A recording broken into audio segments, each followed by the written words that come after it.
Round, round, get around, I get around, yeah, get around, round, round, I get around, I get around, round, round, I get around,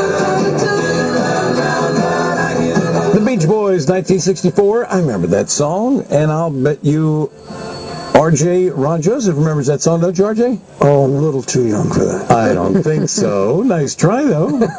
Hey, Ron, how are you? How are you, Steve? It's a pleasure being here with Jim and Jackie and yourself. Nice to have you. Pleasure meeting you. Now, what were you doing in 1964 that sticks out in your mind when the Beach Boys had I'll Get Around? Well, I had graduated high school, and I just left the Dick Clark show because I got too old. At 18 years old, the ABC network said we had to leave.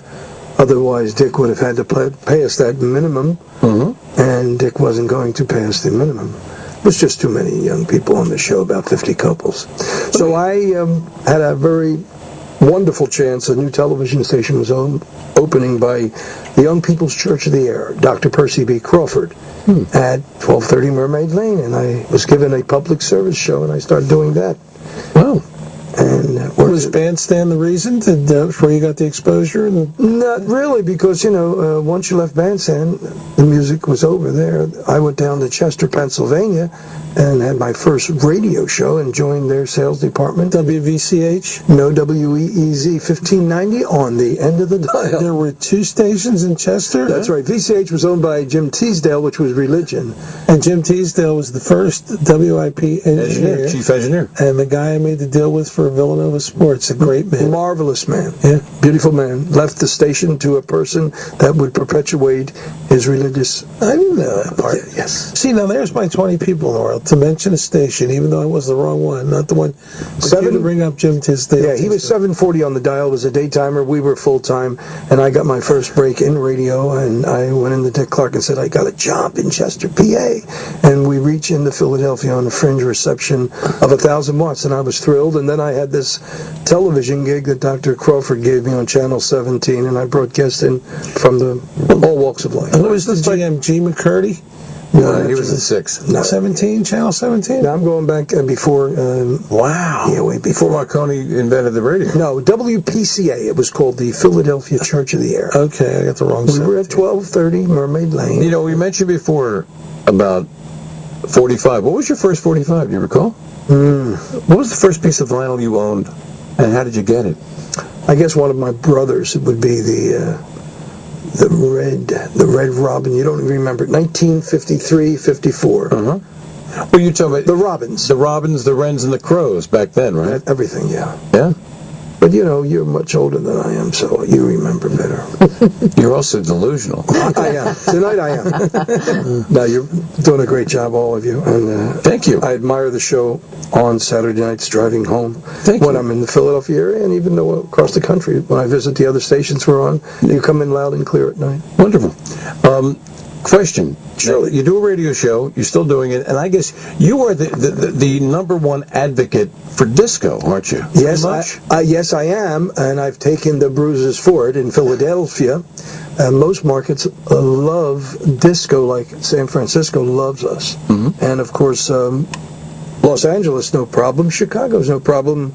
On Lakeshore Drive, they'll be playing our station. I drive out, and if I hear somebody playing it, I'm thrilled.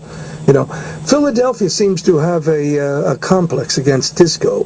They play disco, certain stations, right, even in this building, but they call it dance music. They don't refer to it as disco, and they call it 70s music. It's like a stigmatism. They don't want to. In other words, they don't want to use the word. There's a stigma attached to the fact that disco sounds like a word that's going to alienate some of the listeners.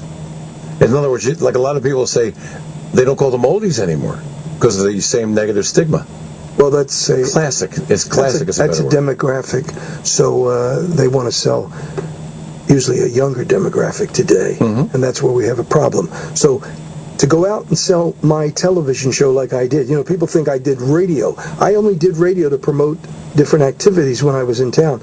I hustled the 2-inch old videotapes across the country and sold them to stations, and then I'd come back to radio and just promote the activities. It was hard to even promote a television show But then we had our heyday in the 70s. Yeah. We did very well for 10 years, and then in rerun for another 10 years. Well, if you recall, and I'm sure you do, at the height of disco, which was, I guess, Saturday Night Fever, so we're talking late 70s through the early 80s. 77 was our big year, 78, 79, and 80.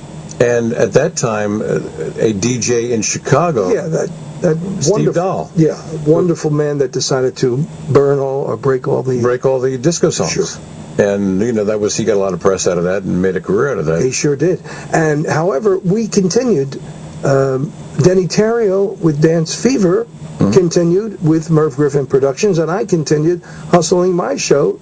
It really didn't hurt the television show. It hurt a lot of the radio stations that carried disco in those days. They decided to start dropping it, and the format continued to change on the radio dial. But television, it was easy to dance to. We were not the Soul Train with the Motown. We had the different element there. You know what's interesting? Chubby Checker was where was he yesterday? Love Park or somewhere? Yeah, I saw. And he was there, and of course, Chubby, his claim to fame is The Twist was the only song in the history of rock and roll that was number one twice. Right, but the poor man that was overlooked, who had the original? Oh, Hank Ballard. Of course, and it was overlooked because Dick did not promote Hank Ballard. Right. Dick Clark continued to promote Chubby Checker because Bernie Lowe had the record, and of course Dick was a partner of Bernie. So Chubby really became really famous internationally, and poor Hank Ballard. People don't even remember. So, I remember. Now, hold on a second. Hank Ballard and the Midnighters. That is correct. Okay, I remember on Bandstand for the dance contest, they played a song by Hank Ballard and the Midnighters. I'm sure. And it was, it's going to drive me nuts. I know I'll come. I don't remember. It's a great song. Poor Hank. I continued to play him in Chester, PA, but they had stopped. Chubby was the man, a runaway with the... and who named Chubby Checker? Ernest Evans, Chubby Checker? I believe it was, his wife. Yeah, at that time, one of his ex-wives, they were all... He married like 3 women with the same name or something, didn't he? Gorgeous wife. I met her. His current wife is gorgeous. Right. Now, how about your memories with Dick Clark, and when's the last time you talked to him, Rodney? Well, before he had his stroke, way before he had the stroke. Yeah. I haven't talked to... It's his lovely wife I speak to, and of course, Dick stays really... very, very under the covers. He makes only very few appearances on the award show. He made it last week, and he was in tears. And of course, he makes the New Year's Eve shows once a year. But you've seen him from the time he became... That's right. I was there a year before. Tony Mammarello, the producer... Oh, I remember that name all the time. Tony brought me in for the Bob Horn show, and they had a big scuffle because Bob had problems. He had to leave, so Jerry was the head of the committee, Blavitt, and I stayed on, and many of the kids picketed outside of 46th and Market. Wow. So the show had to continue with this new unknown guy called Dick Clark, and Tony said, let's stick with Dick. He's going to make it. There's a name for that in the Jewish religion. It's called mazel. Yeah, mazel. My wife will have to tell me about it. But anyway, whatever happened to poor Bob Horn, he disappeared. Annenberg canceled him immediately because of the bad public display. He was arrested for drunken driving on the boulevard, and someone was hurt seriously. Unless I'm mistaken, he was last seen hanging out with Pete Best, the former drummer of the Beatles. No, he's passed away. He passed away in Texas many years ago. Oh, yeah. Bob Horn we're talking about. I was talking about Pete Best. Pete Best, okay. Right. Well, let's talk about Happy Stuff. How did you meet your wife? How did I meet my wife? That is the joke of the joke. Okay. Most people get in the radio, ask Steve to meet girls. Wow. And most people go to American Bandstand to learn how to dance on the air. Well, I was one that just wanted to learn the business. And I would hang out at a radio station down at the shore. My mother had a beautiful home. And instead of going to the beach, I would be at WCMC radio, the little Wildwood. Radio. Wildwood, New Jersey, 1230 on the dial. Wildwood by the Sea, New Jersey. Anyway, from 14 years old, I hung out, I did shows, but many girls would call you on a talk show or be on the bandstand show or my dance show just to be on the show. They would be friendly. That's how I met Jackie. Oh, really? Oh. Now the truth comes out. Talker. But anyway, what happened about 15 or 17 years ago, I was running a talk television station here in Philadelphia, low power, and this young lady would call me after the show.